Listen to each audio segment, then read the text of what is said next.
So we will complete all the subjects of our GS, ठीक है, one by one. Modern history के मैंने start किया था और मिडीवल एंड एंशियंट हिस्ट्री तो कंप्लीट हो चुका है। एंड मॉडर्न हिस्ट्री के भी वीडियोस मैं अपलोड कर दूंगी, जल्दी अपलोड कर दूंगी, ठीक है। बाकी उसके जितने पूरे के पूरे नोट्स जो है मॉडर्न हिस्ट्री के, वो मैंने टेलीग्राम चैनल पे डाल दिए हैं। Today will start polity. तो हम एग्जाम से पहले क्या करेंगे ना, ट्राई करेंगे कि जितने भी हमारे सब्जेक्ट्स कवर हो जाते हैं इतने कर लेते हैं। रिवीजन हो जाएगी एक आपकी, अगर आपने पहले से अच्छे से पढ़ा हुआ है उसका रिवीजन हो जाएगा। एंड इसके बाद हम जाएंगे इकोनॉमिक्स पे, ठीक है, क्योंकि इकोनॉमिक्स में बहुत सारे बच्चों को क्या होता है, प्रॉब्लम होता है। इकोनॉमिक्स में हम क्या करेंगे, पीवाईक्यूज भी सॉल्व करेंगे, ठीक है। अब ज्योग्राफी का मैं बोल नहीं सकती क्योंकि टाइम भी कम है, और even I am having my exam, उसके उससे पहले मेरी एसएसबी भी है, तो शायद पॉसिबल ना हो पाए ज्योग्राफी का। बट स्टिल मैं क्या करूंगी, I share my notes on Telegram channel, ठीक है, वहां से देख लेना। ओके। तो आज हम करेंगे पॉलिटी के जो इम्पोर्टेंट टॉपिक में से एक है, दैट इज पार्लियामेंट, ठीक है। पार्लियामेंट करेंगे, पार्लियामेंट्री कमेटीज करेंगे। Okay, so let's start. So parliament हमारे पास, ठीक है। सो पार्लियामेंट के कौन कौन पार्ट होते हैं? First is your president, Lok Sabha, and your Rajya Sabha, ठीक है। अब देखते हैं कि लोकसभा और राज्यसभा के बारे में पढ़ेंगे। ओके। सो कॉम्पोजिशन की अगर हम बात करें तो मैक्सिमम स्ट्रेंथ कितनी होती है आपकी? लोकसभा में 552 होती है, राज्यसभा में होती है 250। अब उसमें से जो 530 होते हैं आपके, that is representation from the states, and जो बाकी के 20 बच गए वो कहाँ से होते हैं आपके? यूटी से होते हैं। वहीं पे अगर हम राज्यसभा की बात करें तो मैक्सिमम स्ट्रेंथ तो हम मैंने बता दी। अब जो स्टेट्स और यूटी का जो रिप्रेजेंटेशन होता है, दैट इज योर 238 मेंबर्स, और जो बाकी के बच गए वो क्या होते हैं? नॉमिनेट किए जाते हैं 12, ठीक है। सो ये जो आपके 12 मेंबर्स नॉमिनेट होते हैं, ये कौन नॉमिनेट करता है? आपका प्रेसिडेंट नॉमिनेट करता है। उसका भी क्राइटेरिया होता है कि कहाँ से होने चाहिए, आर्ट कल्चर वाले, ठीक है, सोशल सर्विस प्रोवाइड करते हैं, ऑल दैट वो सब होता है। Next we have is representation from state. अब जो स्टेट का रिप्रेजेंटेशन होता है कैसे होता है, आपको पता ही लोकसभा में जाने के लिए कि जो भी एक टेरिटोरियल कॉन्स्टिट्यूएंसीज बनाई जाती है, आपकी स्टेट भी डिवाइड होती है टेरिटोरियल कॉन्स्टिट्यूएंसी, वहां से डायरेक्टली इलेक्ट किए जाते हैं, ठीक है। वहीं पे अगर हम राज्यसभा की बात करेंगे तो जो भी स्टेट लेजिस्लेटिव असेंबली होती है उसमें जो इलेक्टेड मेंबर्स होते हैं वो आगे चल के इलेक्ट करते हैं, मतलब ये इनडायरेक्ट इलेक्शंस होती हैं, ठीक है। Next is your proportional representation होती है बाय सिंगल ट्रांसफरेबल वोट वाली।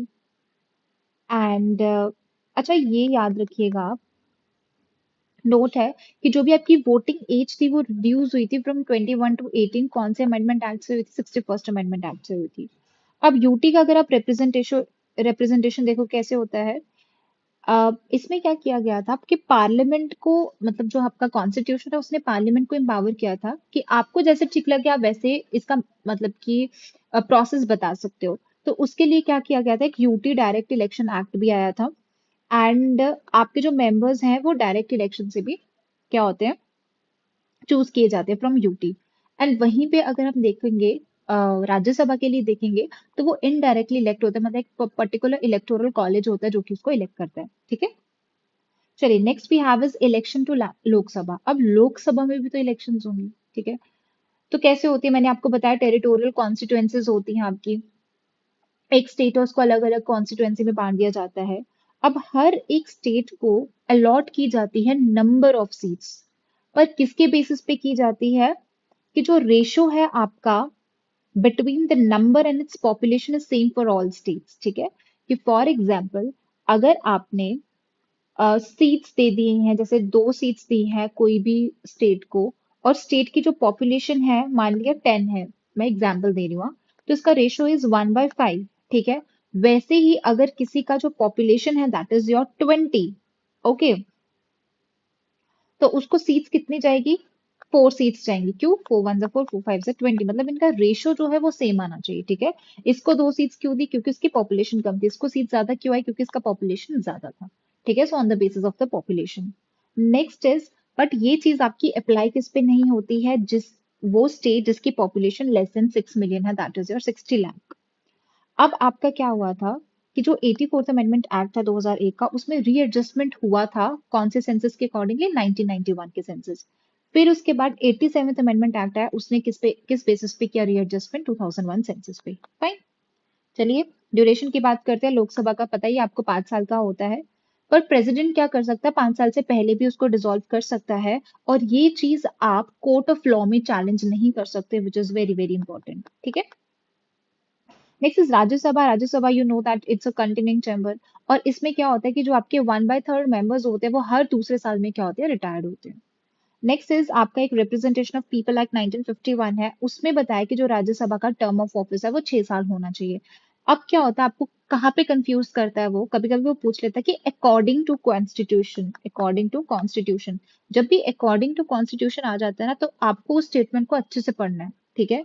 तो कभी कभी पूछ लेता है कि कॉन्स्टिट्यूशन के अकॉर्डिंगली उसने 6 साल बोला है, नहीं, रिप्रेजेंटेशन ऑफ पीपल एक्ट के अकॉर्डिंगली बोला है। ठीक है। चलिए नेक्स्ट इज क्वालिफिकेशन और डिस्क्वालिफिकेशन। जो मेंबर्स का क्वालिफिकेशन क्या होना चाहिए और डिस्क्वालिफिकेशन क्या होना चाहिए। कुछ क्वालिफिकेशन आपके कॉन्स्टिट्यूशन के अंदर दिया है, और कुछ क्वालिफिकेशन और डिस्क्वालिफिकेशन आपके रिप्रेजेंटेशन ऑफ पीपल एक्ट 1951 में दिया है। ओके। फर्स्ट इज क्वालिफिकेशन क्या होना चाहिए लोकसभा के मेंबर के लिए, that is your citizen of India, must है। आपको उसको ओथ लेनी पड़ेगी किसके सामने, इलेक्शन कमीशन के सामने। Next is must not be less than, अगर आपको राज्यसभा का इलेक्शन लड़ना है तो you should not be less than 30 years, से 30 साल से कम नहीं होना चाहिए, और लोकसभा के केस में 25 साल से कम नहीं होना चाहिए। ठीक है। और बाकी की जो भी क्वालिफिकेशन है वो किस पे छोड़ दी गई थी, पार्लियामेंट पे छोड़ दी गई थी।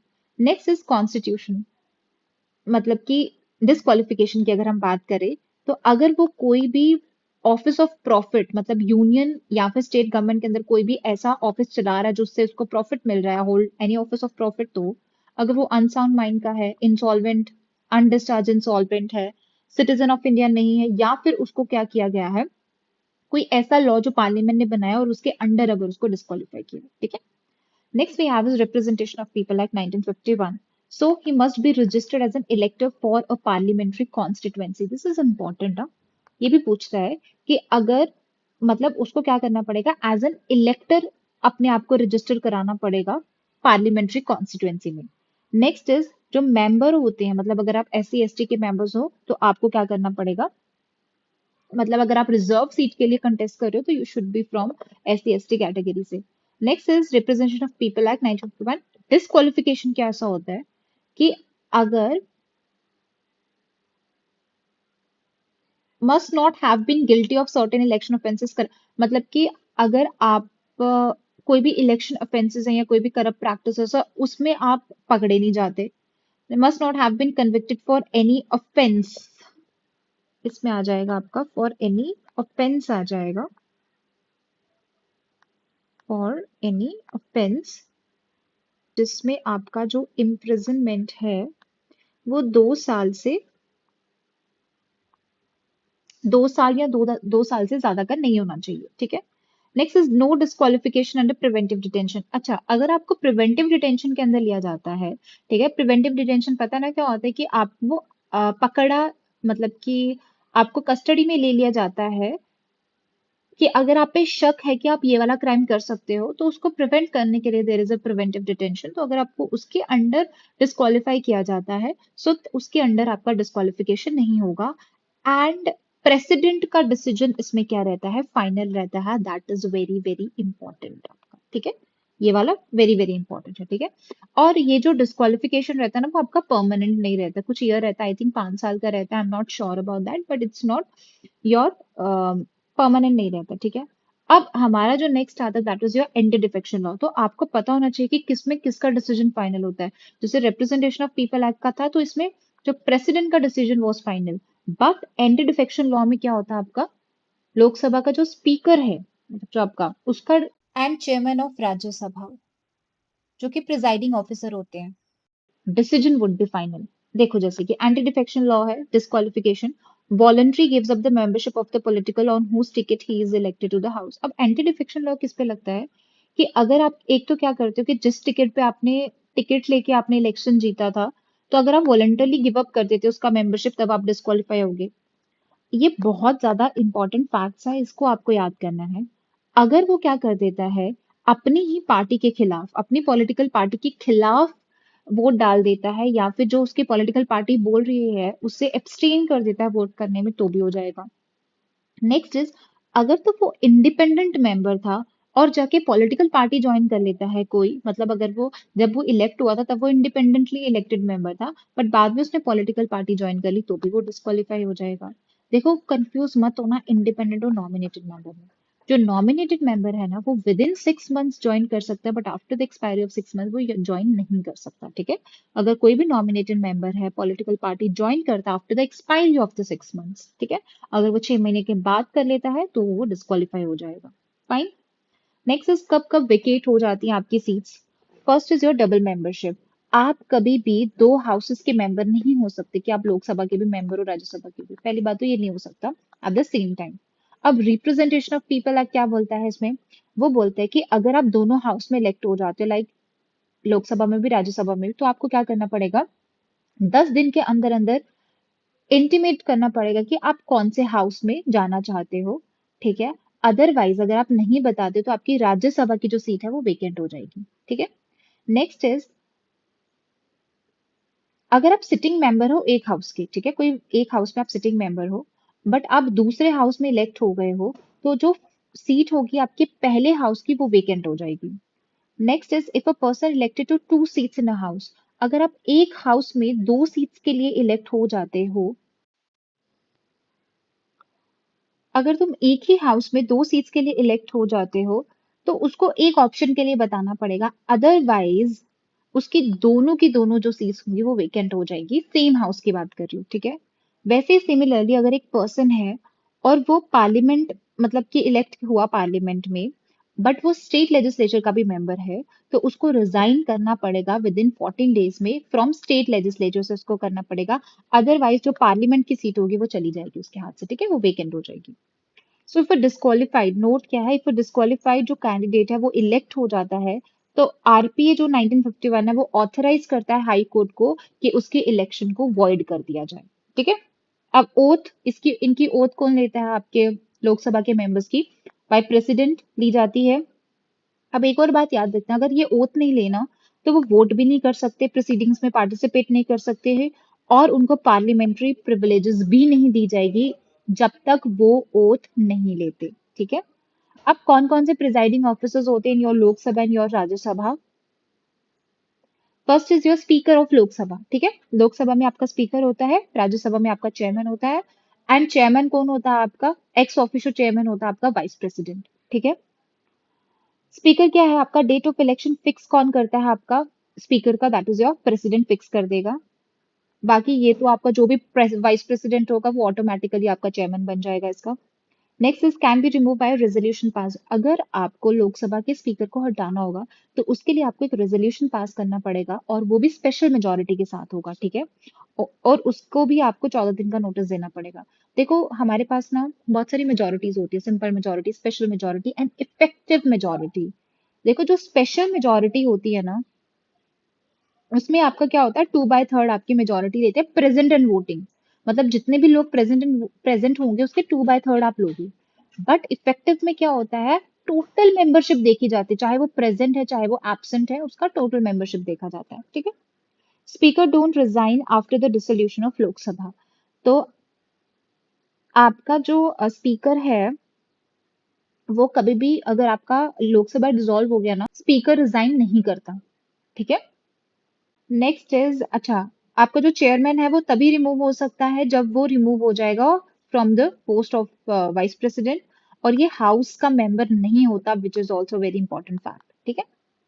Next is, ex officio chairman होता है, तो जो आपके स्पीकर होते हैं ना, लोकसभा के स्पीकर होते हैं, वो जो हमारा इंडियन पार्लियामेंट्री ग्रुप होता है उसके ऑटोमेटिकली मतलब ये चेयरमैन बन जाते हैं। नेक्स्ट इज, अपॉइंट करते हैं chairman of all parliamentary committees of Lok Sabha. तो आपकी लोकसभा की जितनी भी पार्लियामेंट्री कमेटीज होंगी जो हम आगे देखेंगे, वो उनके चेयरमैन कौन अपॉइंट करता है, लोकसभा के स्पीकर ही करते हैं। और अगर कोई ऐसी कमेटी है जिसमें लोकसभा के जो स्पीकर हैं वो उसके मेंबर है ना, तो वो ऑटोमेटिकली उस कमेटी के क्या बन जाते हैं, चेयरपर्सन बन जाते हैं, ठीक है।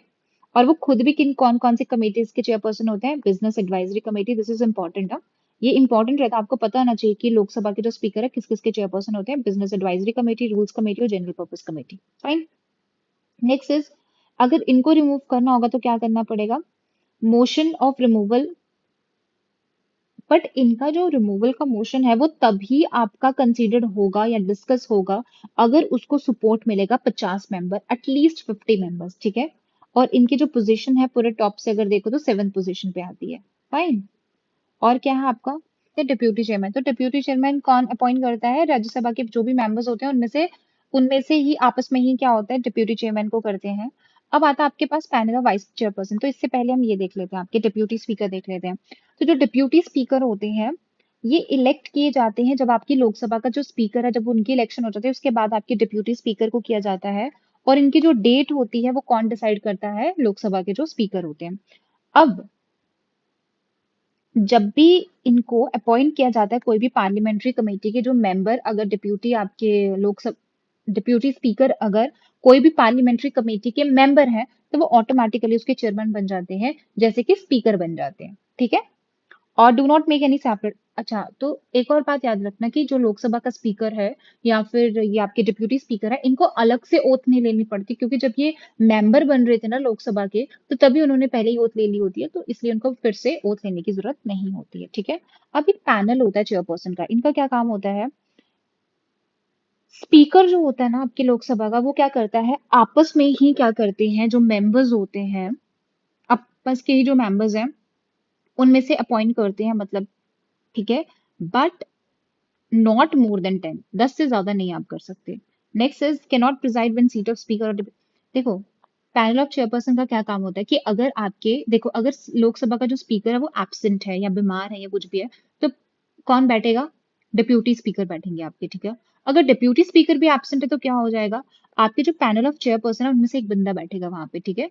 बट एक याद रखिएगा, इंपॉर्टेंट फैक्ट क्या है आपका, कि ये कभी भी प्रिसाइड तब नहीं कर सकते अगर आपकी सीट वेकेंट है। एब्सेंट होगा तो बैठेंगे, बट वेकेंट होगा, वैकेंसी खाली होगी तो नहीं बैठ सकते ये, ठीक है। वहीं पे जैसे यहाँ पे पैनल ऑफ क्या था आपका, चेयरपर्सन था, यहाँ पे होता है पैनल ऑफ वाइस चेयरपर्सन। इनका भी सेम काम होता है जिससे कि उनका होता है। बट एक और बात याद रखिएगा, जैसे उसमें था कि can not preside when seat of chairman is vacant, vacant होगा तो नहीं कर सकते, ठीक है। नेक्स्ट आता है स्पीकर प्रोटम। क्या होता है कि कौन अपॉइंट करता है, इसको प्रेसिडेंट करता है, ओथ भी प्रेसिडेंट दिलवाता है। और ये होता कौन है, देखो, जब स्पीकर का ड्यूरेशन जो है, पीरियड है, वो खत्म हो जाता है ना, तो नया स्पीकर अपॉइंट करना होता है आपको, ठीक है, इलेक्ट करना होता है। तो जो बीच का पीरियड होता है आपका, तो उसके लिए स्पीकर प्रोटेम को कौन अपॉइंट करता है, प्रेसिडेंट करता है। और जो पहली मीटिंग होती है आपकी न्यूली इलेक्टेड लोकसभा की, वो यही कराता है। और ये बाकी मेंबर्स को क्या करता है, बोलता है नया स्पीकर अपॉइंट करने के लिए, इलेक्ट करने के लिए, ठीक है। और ये जितने भी आपके नए मेंबर्स होते हैं उनको क्या करता है, ओथ दिलवाता है और इनेबल करता है कि हाउस क्या करे, अपना नया स्पीकर जो है वो अपॉइंट करे, इलेक्ट करे। अब क्या है आपका, हाँ, तो जो लीडर ऑफ द हाउस होता है ना, वो कॉन्स्टिट्यूशन में नहीं है, वो रूल ऑफ हाउस में है, ठीक है। ये पता होना चाहिए कि कौन कौन सी चीज है। वैसे जो आपका लीडर ऑफ ऑपोजिशन है वो कौन किस में लिखा गया है, पार्लियामेंट्री स्टैचू में बात की गई है इसके बारे में। एंड जो लीडर ऑफ ऑपोजिशन कौन हो सकता है, वही हो सकता है, उसी पार्टी का हो सकता है जिसकी 1/10 of the total strength of the house, जितनी भी स्ट्रेंथ है आपकी हाउस की, उसकी जो 1/10 सीट्स होगी ना, उससे कम उसके पास सीट्स नहीं होनी चाहिए, ठीक है। पार्लियामेंट में कौन सा लैंग्वेज यूज हो सकता है, हिंदी एंड इंग्लिश यूज होता है। बट जो प्रिजाइडिंग ऑफिसर है वो परमिट कर सकता है कि आप अपनी मदर टंग में एड्रेस कर सकते हो। अब कौन कौन से डिवाइसेस होते हैं हमारे पार्लियामेंट्री प्रोसीडिंग्स में, first is the question hour. तो पहला जो आवर होता है that is the question hour, यहाँ से क्वेश्चन आते हैं आपको। उसमें भी आपके पास कौन कौन से डिफरेंट डिफरेंट टाइप के क्वेश्चंस पूछे जाते हैं। First is your starred, unstarred and short notice. जो मतलब आपके स्टार्ड होते हैं ना, वो ओरल आंसर दिए जाते हैं, ठीक है। और आप इसमें क्या कर सकते हो ना, सप्लीमेंट्री क्वेश्चंस भी पूछ सकते हो, ठीक है। जैसे कि एक क्वेश्चन का आंसर मिला, दूसरा पूछ लिया, ऐसे पूछ लिया। वहीं पे जो अनस्टार्ड होते हैं ना, वो आप रिटर्न में देते हो, इसीलिए आपको कोई भी सप्लीमेंट्री क्वेश्चंस नहीं पूछे जाते। वैसे ही जो शॉर्ट नोटिस है उसमें नोटिस जो है वो 10 दिन से कम का नहीं होना चाहिए। एंड आप इसको आंसर ओरली दोगे, ठीक है। नेक्स्ट है जीरो आवर। जो जीरो आवर है ना, वो भी आपका मेंशन नहीं है, बट हाँ इट्स एन इनोवेशन है, इंडियन इनोवेशन है। और ये कोई भी रूल्स ऑफ प्रोसीजर में मेंशन नहीं है, this is important. Okay. Next आते हैं हमारे पास मोशंस होते हैं, ठीक है। तो मोशंस डिफरेंट डिफरेंट टाइप्स के मोशंस होते हैं, कौन कौन से होते हैं that will see. First is your closure motion. Closure है तो ऑब्वियसली कोई भी डिबेट चल रहा है आपका लोकसभा में, तो उसको कट शॉर्ट करने के लिए that is your closure motion होता है। उसमें भी आपकी सिंपल क्लोजर है, कंपार्टमेंट बाय कंपार्टमेंट जो होता है आपका closure, kangaroo closure and bulletin. Simple हो गया कि आपने ऐसे बोल दिया कि ठीक है जितना मैटर डिस्कस होना था हो गया, अभी हम इसको क्या कर देते हैं, वोट पे डाल देते हैं। एक तो ये हो गया। दूसरा क्या होता है कि आपने क्या किया, पार्ट पार्ट में आपने डिस्कस किया और फिर जितना भी पूरा का पूरा पार्ट था आपने उसको क्या कर दिया, वोट पे डाल दिया। कंगारू में क्या होता है ना कि तुम सिर्फ और सिर्फ इंपॉर्टेंट क्लॉजेस को ही डिस्कस करते हो, बाकी को नहीं करते हो। गिलोटिन में क्या करते हो कि आपने क्या किया, डिस्कस वाला तो कर दिया बट जो अनडिस्कस पार्ट था उसको भी क्या कर दिया, आपने वोट पे डाल दिया डिस्कस वाले के साथ, ठीक है। Now what is adjournment motion, this is very important. Adjournment motion, adjournment motion क्या होता है ना कि आपको पूरे हाउस की पूरे हाउस की अटेंशन को क्या करना है, एक मैटर पे लाना है जो कि अर्जेंट पब्लिक इंपॉर्टेंस का होगा, that is for adjournment motion के लिए होता है। इसके लिए आपको क्या चाहिए, कम से कम 50 मेंबर का सपोर्ट लगता है।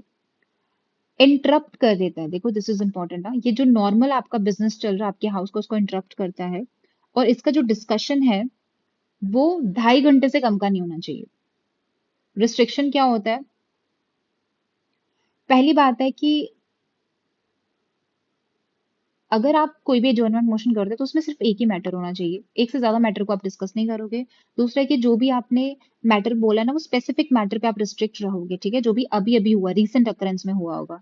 एंड कोई भी ऐसा क्वेश्चन ना हो जो कि प्रिविलेज का क्वेश्चन होगा, और कोई ऐसा क्वेश्चन भी नहीं होना चाहिए जो ऑलरेडी डिस्कस हो चुका और तुम फिर से इसमें ला रहे हो, वैसा नहीं होना चाहिए, ठीक है। Next is your no confidence motion. No confidence motion के लिए भी यू नीड 50 मेंबर्स, 50 मेंबर्स का आपका अप्रूवल होना बहुत जरूरी है। Need not state the reason for it. Now this is important, जो भी आपका नो कॉन्फिडेंस मोशन होता है ना, आपने उसको क्यों अडॉप्ट किया, आपको वो बताने की जरूरत नहीं है, उसका रीजन बताने की जरूरत नहीं है। But there is one more motion, that is censure motion, इसमें बताने की जरूरत होती है। Move again entire council of minister, पूरी की पूरी काउंसिल ऑफ मिनिस्टर से हट जाती है, और काउंसिल ऑफ मिनिस्टर को रिजाइन करना ही पड़ता है अगर नो कॉन्फिडेंस मोशन आ जाता है। वहीं पे आपका सेंसर मोशन होता है कि should state reason for it, आपको बताना पड़ेगा कि आपने सेंसर मोशन क्यों लगाया।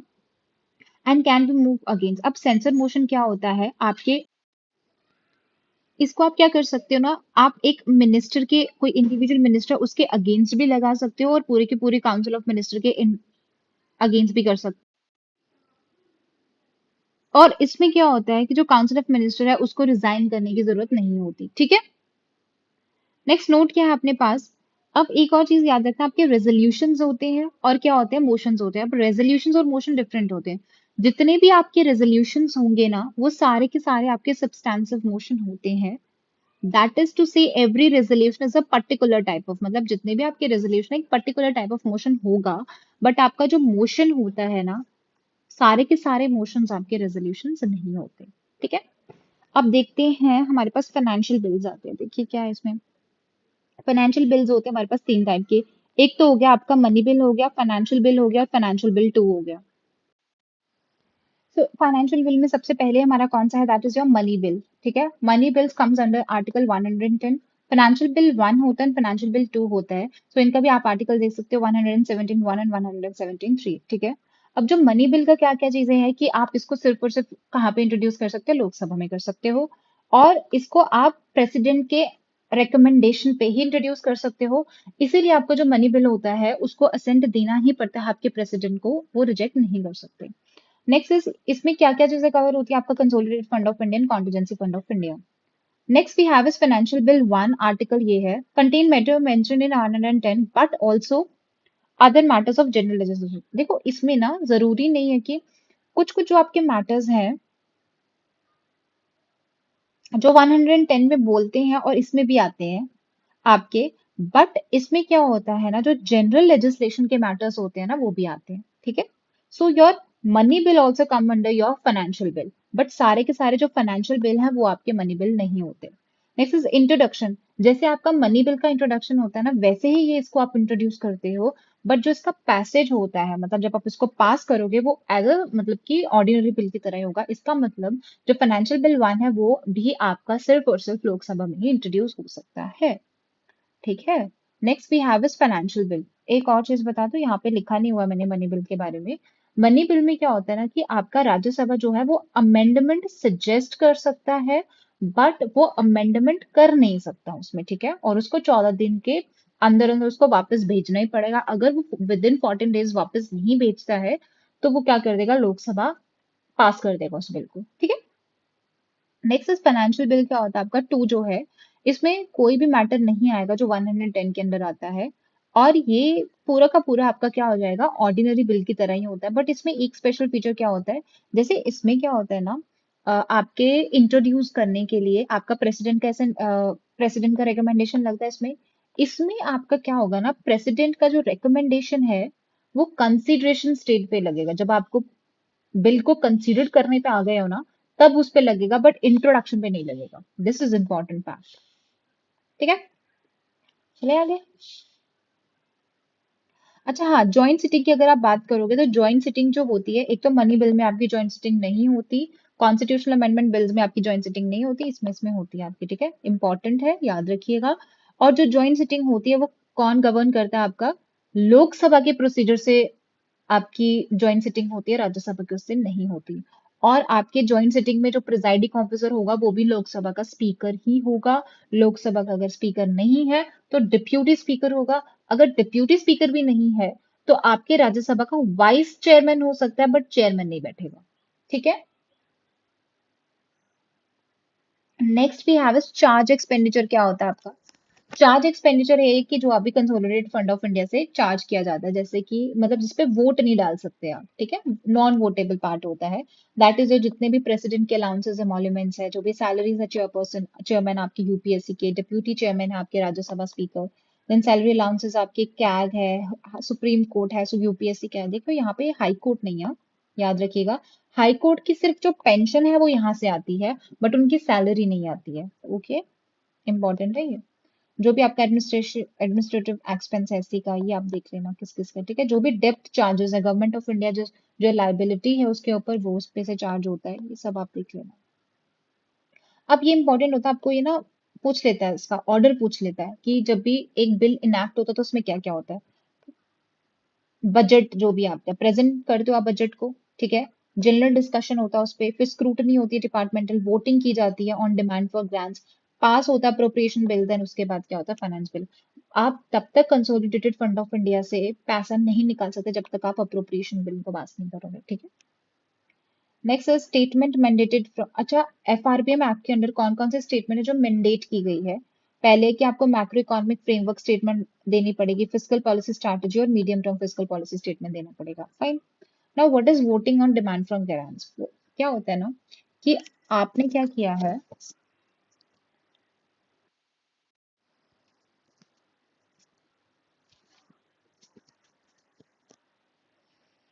सी क्या होता है voting on demand for grants. अब क्या होता है, अलग अलग मिनिस्ट्रीज को ना अपने मिनिस्ट्री को चलाने के लिए या फिर जो भी उनको ग्रांट्स लगते हैं, ठीक है, तो वो डिमांड कर दी कि हम हमें आपने जितना भी पैसा अलॉट किया इतने से बढ़ा दो या उतने से बढ़ा दो, जो भी है सारे मोशंस होते हैं। फॉर एग्जाम्पल इस policy cut motion, policy cut में क्या किया जाता है, ये बोला जाता है कि आप अपनी डिमांड को क्या कर दो, 1 रुपीज से कम कर दो, ठीक है।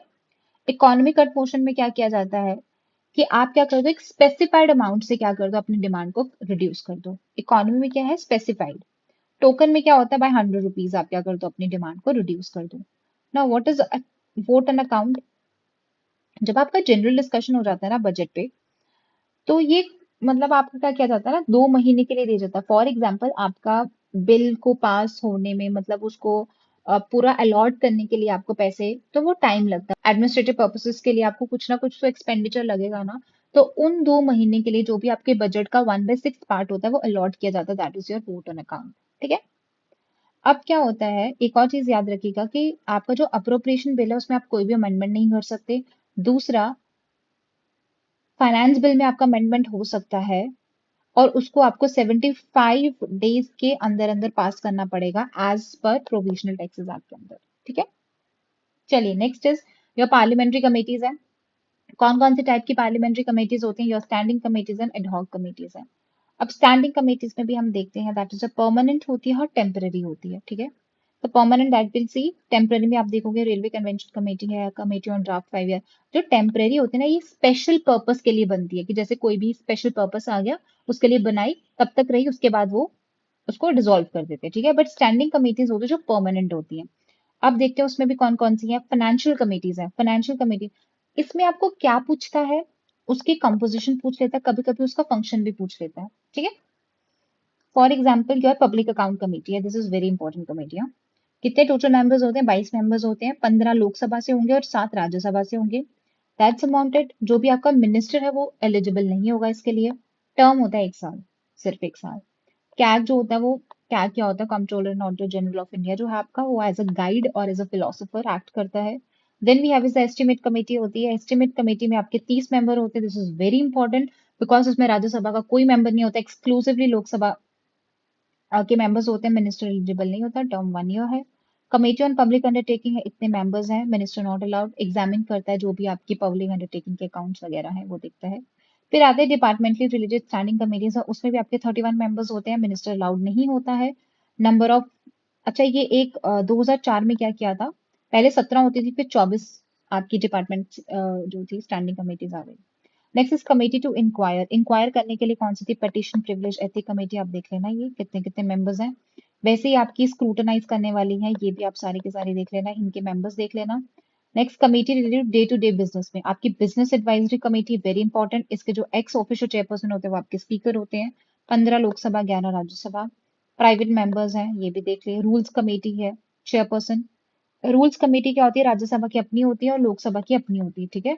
इसके चेयरमैन, चेयरपर्सन चेयरमैन होते हैं, इसके चेयरपर्सन आपके स्पीकर होते हैं, ये भी देख लीजिएगा। Next we have is a housekeeping committees है, उसमें भी कौन कौन सी कमेटीज आ गई, general purpose house committee, library committee, joint committee on salaries. So ये हो गया आपका पार्लियामेंट, इंपॉर्टेंट चैप्टर हो गया कंप्लीट विद पार्लियामेंट्री कमेटीज हो गया। अभी नेक्स्ट वीडियो में हम supreme court, high court, president, vice president वाला कंप्लीट करेंगे, गवर्नर वगैरह जो भी आपका वो कंप्लीट करेंगे। फिर उसका मतलब जो भी आपके पॉलिटी के इंपॉर्टेंट टॉपिक्स बच जाएंगे that will complete in coming videos, and you'll get PDF of my notes on my Telegram channel. Okay, till then, all the very best. Thank you.